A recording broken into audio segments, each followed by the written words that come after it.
Hi, I'm Dr. Julia Royston, and welcome to another edition of Live Your Best Life, where we introduce you to people, places, things, resources, information, and tools to help you live, no, not mine, but live your best life. I'm always excited to bring people, but I'm always excited to bring the information that they have, the expertise and passion that they have. And then, of course, I'm a publisher. So the books that they have to offer as well. So remember that Jesus came that you might have life and have that life abundantly to the full, to the overflowing. So that's what we want to encourage you to do, to live your best life every single solitary day. Be sure and find us on social media. Live Your Best Life page on Facebook, as well as visit juliaroyston.net/, live your best life for all information and replays. So, I am pleased to introduce our guest today, Mr. Brian Watts. Of course, my husband's name is Brian too, but this is another Brian. And I want him to introduce himself, tell us where he's from, give us his website and social media so you can begin to follow him and learn more about him as we go along. Brian? Well, hello. Thank you for having me. My name is Brian Watts. My website is www.thebrianwatts.com. And you can follow me on social media on Facebook. There's a The Brian Watts page on Facebook and on Instagram as well. I'm a native New Yorker from the South Bronx, currently living in Maryland. Oh, wow. Okay. So, big shout out to New York. And that is BrianWatts, because Brian can be spelled multiple ways, but it's BrianWatts.com. So, if you go to BrianWatts.com, you will find out that he is an educator. So, I've got to find out first, how did you become a teacher or an educator? What is kind of the background for that? Did you wake up one day and say, I want to be a teacher? You liked a teacher? A teacher took interest? Was it in your family? So tell us about the teaching road. Okay, so it was none of those things. I never, ever wanted to be a teacher. I always did well in school, and I thought that I didn't see a lot of male teachers. I didn't see any male teachers in elementary school from first to eighth grade, and I didn't see any teachers even close to my age. Most of the teachers that I had in elementary school were well past, well, probably late 40s, early 50s. And I started to see male teachers in high school. Um, then I still didn't have any desire to teach. In fact, I had no idea what I wanted to do. And I was that kid that everybody would laugh at when people would say, hey, what do you want to be when you grow up? And I'd just say, I don't know. I seemed to have a lot of talent in my classes and doing well, but I had no idea what I wanted to be. So I continued to go to school. I went to college. I went to grad school. My first uh, stint of grad school was just, I was burnt out from college, so I dropped out, but I had a degree in mathematics already. And so a principal of a private school that my younger brother had attended in New York called me. I was in Nashville, Tennessee, and he called me. He said, are you coming back to New York? I said, yes, sir. He said, I want you to come teach at the school. And I said, no, that's all right. I'm good.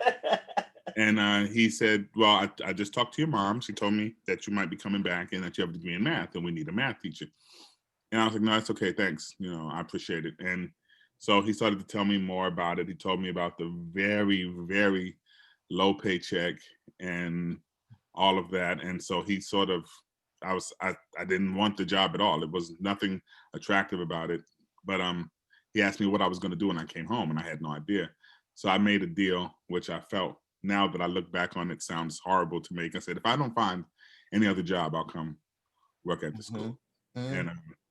for the first time in my life, when I went back to New York, I was searching and searching, could not find any job. And Mhm. I showed up and I worked that first year, and I couldn't stand it. It was the worst year of my life as far Mhm, as I was concerned, mhm, and it was sort of like baptism by fire. mhm. And I left, and I didn't come back the next year, and I went and worked on Wall Street and things of that nature. And a young man called me one day and said, "Hey, can you come tutor me for my math class?" I said, "I got an hour for you, just 1 hour." He said, "Okay." And I got so excited tutoring this kid, I tutored him for 3 hours. And I realized that I was a teacher. And I was like, oh my goodness, this is what I'm supposed to be doing. And the next day, the new principal of the same school called me and said, "Hey, we need you to come back to teach." This is over a year later. And he wanted me to come back to teach summer school and then teach for the school year. And I did. I went back. And then from then on, I've just been a teacher. I went back to school for a master's and EDS and everything. And I just caught the bug. Yeah, And it bit you. It was yeah. a call. You're Oh, it like definitely me. bit me though. It definitely Yeah, bit it bit you, but it was a call because it was I felt the exact same way. I'm like, oh, okay, I'm gonna come home because God told me to come home. I'm gonna do this year at this private I went from a Fortune 500 company to all girls private high school. Like, what in the world am I doing here? me. And like you said, the paycheck sucked. It was terrible. Yes. It was like like you're running 100 miles an hour and you hit a brick wall. So, Right. but I can truthfully say, sometimes it calls you and chooses you. Yes. You don't choose it. And my dad was a teacher, so Oh I grew wow. up with the teacher life. So, and he was like, "Oh no, y'all get a minor in education." And me and my sisters were like, "Lord, no, we're not doing that. Exactly. No, no, we're not doing that." But what ends up happening, it calls you. That Right. profession is a calling. And that's the reason why I don't understand why it's not so highly respected because it transforms so many lives. And so I We don't know. create the world. Yeah, I know. And Yeah. so I'm wondering, so did you have the same once you started tutoring and then you went back into the classroom, did you ever have that I like immediate gratification? Right. Did you ever have that issue of, oh my gosh, did they get it? Did they will they Oh, ever get oh. it? Well, I'm a math teacher, so that's all day, every day. There's no such thing as it. And I was the math teacher for the whole school. So there were Oh, no other math teachers for me to talk to or find out, am I doing this correctly? So it was always, did they get it? And there were a few young ladies and young men that were very good. And they would always come to me after class and talk to me about different things and make sure they had it down. And that sort of encouraged me, because once you see the difference between students who get it and students who don't get it, and then the students who don't want to get it, there's a big difference. yes, yes, And yes. it sort of changed my life, because I was good at math. I remember adding and subtracting when I was about 4. And so that was something that was a gift for me. So teaching math at first was a problem, because I didn't understand why people couldn't do it. It was something that came Right, naturally. right, And right. so I had to learn how to explain something that was never explained to me. And it was weird, because I'm sure my teachers explained it, but I wasn't listening because I got it, like that. And so I never paid much attention to that stuff. After they told me something and I got it, I wasn't really into all the stuff that went on in the rest of the class. In fact, I was a big daydreamer during that time. So I had to learn now that people don't get this. And Right, most people don't get this. And right. so it made me have to become a teacher. It really, I think I learned a lot more than maybe some of my students even learned, because they had to teach me how to teach. Yes, and that's exactly what after the first year I was a librarian at the private school, and the next year they said we don't have money for a technology teacher. You seem to be pretty good in technology, so you want to be the technology teacher? I didn't have a Wow. clue. Thank God it was with all girls high school because they said it was my maiden name. I wasn't married then. Miss Flory, you haven't taken roll yet. I said, Oh, oh, wow. baby Susie. Well, and it was a small class anyway, no more 15, 20 kids. So they were Oh, like, really? okay, Sue's not here, Mary's not here, and Lucy's, I think she left and moved. And I was Wow. like, oh, I'm sorry. And it And sounds like I would something be good to off do. into the, okay, no, we're gonna open up this program, we're gonna use this, I'm all into the creative side, and they're like, that is the fire drill. We have to go outside. So, Wow. so you're right. I mean, that is me the first and second year of teaching school. I like the and I did not get offended at all. You know how some Right. people their ego gets in the way. I didn't know enough to have an ego. I I don't know what I'm hadn't doing, teach. so please tell me. Tell me Yeah, everything. yeah. I didn't have, I was just like, please just make sure I don't get in no trouble with these children. Exactly. Jesus, let me help me make them, help me make sure that they're safe and they're sound. And baby, okay, I'll take it. You know more than me. You've been in private school 12 years. You know. That's right. That's right. So they will help you teach. And really that whole having the ability to rejuvenate those who really don't want it. They just Right. like my youngest sister, she needed you as the math tutor because she was just like, ugh. And her daughter, same way. They hate math. Her husband, I mean, Right. they hate math. It's hereditary. I'm Yeah, telling you, it's they just hereditary. want to count money. That's all they want to do. Is I got my money down. That's all. But it is very. I think the most challenging part of teaching is teaching those who just don't have that as a gift, and they Right. know they would rather be, playing basketball or writing or something else. So being able to motivate Right. students to be able to be that is just incredible. So Well, in thank some ways, that's the only teaching because the students who came with an aptitude for math, I can't really take credit for their successes. I've actually presented something to them and they got it and they moved on with it. But yeah. those who struggled and could not understand it and told me, Mr. Watts, there's no way I'm ever going to do this, those are the kids that made me feel like I was a teacher. Because when I got it through to them with all of their obstacles and their walls that they put up and the Mhm. fighting and the not wanting to do this and not wanting to do that, when I broke through to those kids, then I felt like an educator. Yeah, that is the key to education.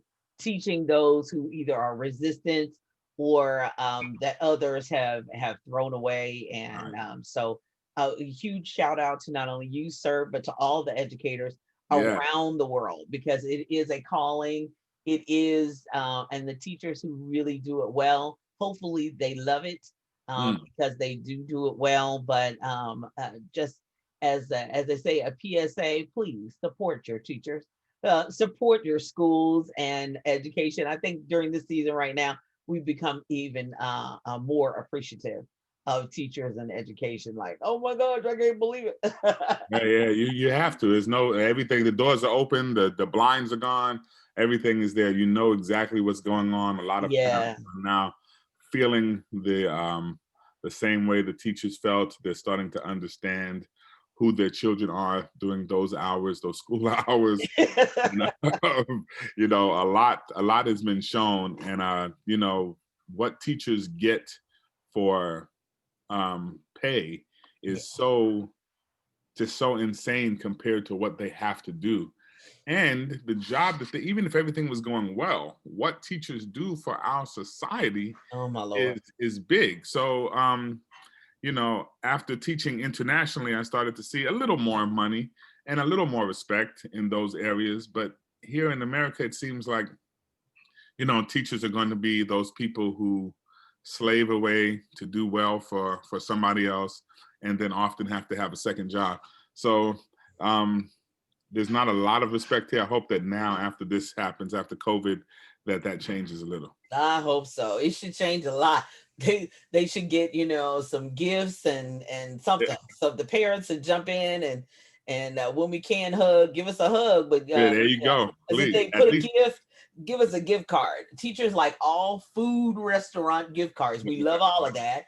Yeah, the stores, okay, but just food gift cards, we love all of Yeah, no we question. love all of those. We love all the restaurant gift cards. Yes. It's a wonderful thing. So we're going to take a break right here and we'll be back with more Live Your Best Life with Mr. Brian Watts. And we're back. with Mr. Brian Watts, and this is Live Your Best Life. And I'm Dr. Julia Royston. And so, this is one of my favorite parts of the show. Well, the whole show is my favorite part, but one of my favorites as an author and a publisher myself is talking about other people's books, why they wrote it, what the title of the book, how people can buy it, all that good stuff, because I want to help. As an author myself, I really want to help promote other authors, especially books that help inform, educate, and help us live our best life. So, Brian, tell us about your book, where people can buy it, why you wrote it. First off, why you wrote it. Well, to tell the truth, I have a couple of books in me.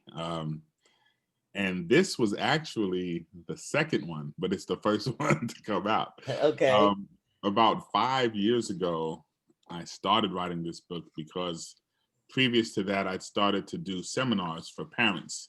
Um, and I was going to the school in New York. I was flying up from Nashville, going to the school in New York where the parent coordinator had me coming to IS 238. Shout out to Susan B. Anthony Academy out there in Jamaica or Hollis, Queens. I can't tell, it's right on the line. But I would do these seminars for parents every year. I did maybe 4 years in a row.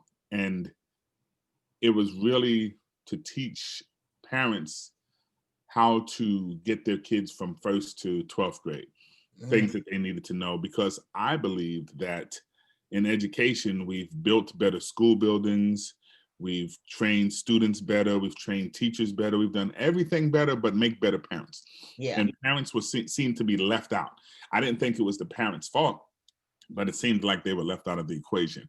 And so I wanted to do something to sort of pull them in, because when you're getting blamed, but you don't know what you're supposed to do, it's a problem. Mm, I felt like parents were doing what they thought happened when they were in school, and right. for a lot of people, that wasn't even the truth anymore. Schools had changed. As a teacher, I saw a lot of students getting into activities and programs that their parents knew nothing about, but because the kid was at school, they did whatever they wanted to do. They jumped into societies, honor society, maybe this, maybe that. And when I would talk to the parents, they're like, "For real? I had no idea." My child was in that. I had no idea that was going on at the school. And so I said, there's a disconnect. So let me write this book after I did the seminar. Let me write this book so that people can take it home. I had a friend of mine who told me, if you don't write a book, your seminars will be less effective because nobody can take this seminar home. Nobody can look at it over and over again and really keep, the knowledge that you've given to them. So write it down. So I think it was last Christmas, I finally locked myself up for a couple of days and just finished everything. I had been writing for forever, and I just went ahead and finished it, and got it published. And I'm selling it to parents and teachers as well, but definitely for parents. And I think that this was the best time for it to come out, because it really helps parents to get to know teachers, helps parents to get to know the school system, but it also helps them to get to know their children. And that's the biggest part. A lot of people think they know their children because they have them in the house, or because they're raising them, but there are a lot of ways that you can get to know your children even better. And a parent can be the helpful one to the teacher when the teacher's having problems with the child, because they know more things now about their child, and they can, sort of give a little insight as to things that might help out in the classroom, or they can have insight on things to do on trips or on summer vacation, or what kind of things I'm going to use to motivate my child. And it gives them all that type of information so that they can really help them get to a point of independence as they matriculate from first to 12th grade. Right. Well, we were always taught that your parent is your first teacher, which is true, but there are some things that the teacher finds out about the child that they're good at that Right. maybe the parents may not even have had the time. They're trying to go to work, feed them, clothe them, pay Right. bills, and take care of the house. Now, you said something really, really important for parent engagement. So I have been on the site-based councils of schools because first off, they needed a minority teacher, so I've been on and for my elementary school for many, many years. But that was one of our major hurdles is for parent engagement. So thank you for writing that book because and tell us what the title is and show us a picture for those who are watching it by video. There it is. Yay! It's called How to Help Your Children Help Themselves. It's available on Amazon, on Barnes and Noble, and also available at thebrianwatts.com/books with an S. And there's an ebook available on Amazon and Barnes and Noble as well if you don't want the print copy. Exactly. Excellent. Excellent. Now, my next question is, are you available for parent teacher conference and organizations and associations to be able to have you to come and speak virtually for their events? Oh yes. Oh yes. Oh yes, I most in definitely. fact I love my first love as far as this is concerned is speaking publicly. I really usually feel a big connection with the audience, and I love to see reactions on faces and all of that. It's a lot different than teaching because you just like a conversation with a crowd. But Right. because of Corona and being locked away, I have changed to the virtual format, and it's not the same, but it still works, and I It still want does, to get it the definitely information does. out there. So So if you're I'm looking for definitely speakers, if you're looking for, I know that a lot of the educational organization, even whether locally, regionally, the Brian Watts is available and we'll be, as they say, spreading the word. I have an upcoming event that follow me on social media and you'll be able to see that Mr. Brian Watts is, this is not his only time with Live Your Best Life. We're going to be having another event where he's going to be participating as well. So I people who are really wanting to serve families and to serve the community as well as the wider audience and have a book, yes, available to really help people and families. I really want to spotlight. So if you know of a parent teacher organization, if you are a part of a homeschool organization, now that is brings it homeschooling is has been a large, it's defined as different things. Homeschooling is not only what we're doing at home, virtual learning, but there are major homeschooling cohorts of people who teach who are not enrolled and in a formal public or private school, but they homeschool their children. And there are major cohorts. I know some around the country.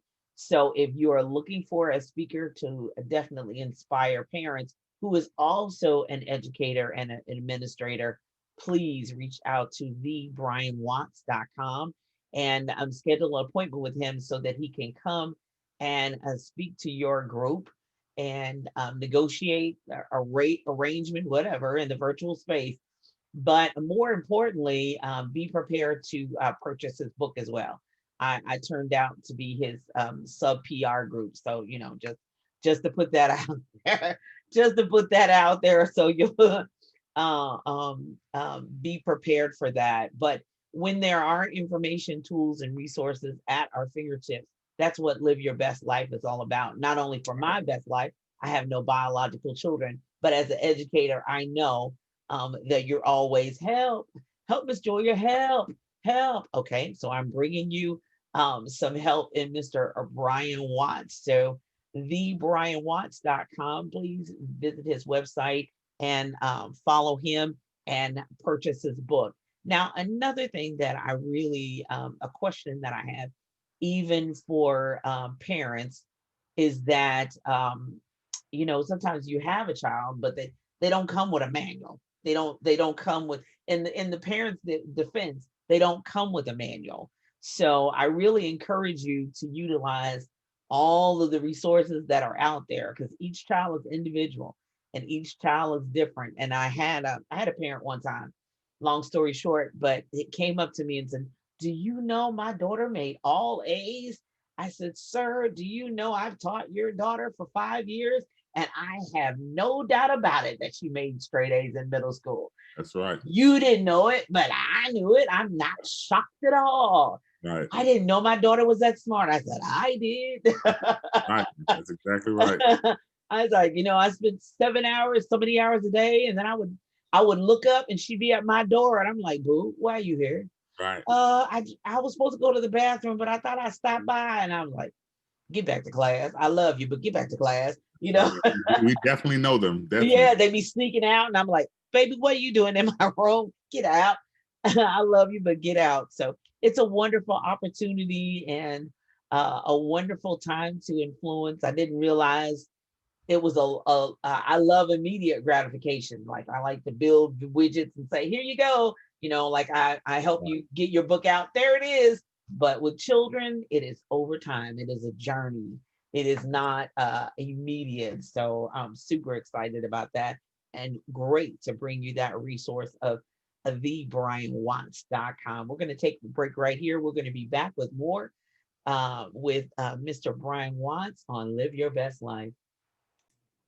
And we're back. I'm Dr. Julia Royston with Live Your Best Life, and my special guest is thebrianwatts.com. If you haven't gotten it down by now, go to the internet, open up your phone, whatever your tablet or whatever mobile device, and visit thebrianwatts.com. So my last thing that I really want to talk about is your business, because I've been in business for 12 years and always interested in how people establish their businesses. So tell us about your business, where people can connect with it, and basically what your business does. Well, my business is consulting. I have been an instructor in the classroom. I've been an administrator, and then consulting on sort of was on the side. And now that is what I'm doing full time, consulting and tutoring. So tutoring is available on my website. If you go to work with me and click on tutor, you can schedule tutoring time for math from 6th to 8th grade and all high school math and college algebra as well. You can also just go straight to justletmeteach.com to schedule the tutoring as well. So you can go through my website or justletmeteach.com. Also, I've been providing seminars for teachers, professional development, classroom management, and student engagement. I provide seminars for parents, as we've talked about, how to help your children help themselves, which is all part of what we call the parent toolbox. And then I also motivate students. I come to speak to students of all ages. So I've spoken to middle schools, high schools, and I did a lot of speaking to college freshmen as they come in. That was very exciting because that's a big time in their lives to transition to college. And so the last time I spoke, I believe I was at Tennessee State University, and just having a real good time with the incoming freshman males, at their dorm and speaking to them. So motivation is something that I love, because not that I am the great motivator, but I've lived Mm. and I've survived through some things, and just talking to guys that are going through it. You don't know what's going on in their lives. You see them, they've made it to college, and people think, oh, if you've got to this point, you've done okay. But there are some things going on that they might need to talk about. And being a male, sometimes you don't really get that connection because nobody's saying, oh, have this emotional connection or whatever. So it was a good time to speak to them as well. So motivation is definitely one of the things that I enjoy doing as well. Wonderful, wonderful. Okay, so I'm as I say all the time, we're not going to give away the KFC 11 herbs and spices, but I just need two nuggets from you, two nuggets that really has really transformed your life. Two mantras that you really live by for you to live your best life. What are two really keys that you stand on? Well, one of them is something that I think goes against what I was taught growing up. Um, I was taught to always put others first. And I did that. And I realized that at some point I had to put me first. Mm, There's no way to continue to feed others from something that is empty. I have to make sure that I have enough for myself so that I can survive and I can keep doing what I'm doing, because each one of us has a mission and a purpose in our lives. And God is giving us gifts to promote the passion and the purpose that He has in our lives. And if those of us that take it very seriously and we're sort of relationship oriented, we sort of put everything into others and we end up sitting there with nothing ourselves. And really, there's no one to blame but ourselves because we gave it all away. So I've really learned to establish myself, not to be selfish, but just to make sure that I have what I need. And, I give to others outside of that. And so my whole life now being an educator, everything is all about giving to others. But I have to make sure that I'm good, because if I'm not here, I can't do the job at all. exactly. The second one, well, you asked for two. Two didn't sound like a lot when you asked for it, but I think the second one was to make sure that you find some sort of discipline in your life, because you can be given everything you need, but if you don't have discipline, you won't use the things the way you're supposed to. You won't really uh, just craft and sculpt the life that you're supposed to have. You will fall off here and there because your discipline is lacking. And everything that parents and teachers do to give us discipline when we're younger doesn't feel good. It doesn't always please us at the time, but later on you'll find out, oh, yes, I needed that. That's why I can do this today. I know for sure that I can't spend $150 on some sneakers now, because when I was young, my father wouldn't spend $25 on sneakers. And, it hurt me because all my friends had the best sneakers and I had the ones that were tied together in the bin. But, you know, I have a discipline on that now. I'm not going to spend a certain amount of money on sneakers because I'm not a basketball player and I don't, I don't need that. So there are certain things that you need to be disciplined about. And if you've grown up without it, then find a way to get it so that it can help guide you throughout everything that you're doing in your life. Excellent, excellent. It's the whole airplane. Please, if the oxygen masks fall, put the oxygen on yourself first before you try to assist others. So, I'm striving to learn that as well, because I know at the end of the day, at the end of the month, at the end of the year, I'm on empty because I'm like I poured out. I'm gonna talk to nobody. I don't want to, But that goes into boundaries and being limited, and realize, folks, when the a lot of people, yeah, they do buy the $150 sneakers themselves, but a lot of those players, it's given to them. They don't buy them. The companies supply them. That's true. So stop trying to keep up with them. They want that brand all over television so you can buy them, That's but they're right. not buying them. So thank you for those two major mantras, because we can live life and live our best life on those two mantras. Again, find Mr. TheBrianWatts.com on the internet. All of his worlds are there, his books, and how to connect with him, as well as have him speak to your parents, your teachers, your administrators, any other professional development. And more importantly, in this season, hire him to be the tutor of your baby with that math. Don't just get frustrated. You frustrated, that baby's frustrated too. Hire him to help with that math. There you go. Jump on Zoom or whatever web platform, Google Meets, Right. whatever, and make that happen. Hit his PayPal and then get the math help that you need, because I wasn't a genius in math, but I tell you what, I would have loved to have a math tutor to help me on my math journey. Thank you again, Mr. Brian Watts, for being with us. Look for more from him on my platforms, and visit thebrianwatts.com. Get the help you need. I'm Dr. Julia Royston. My prayer always is today, tomorrow, and always that you live your best life. Have a great day.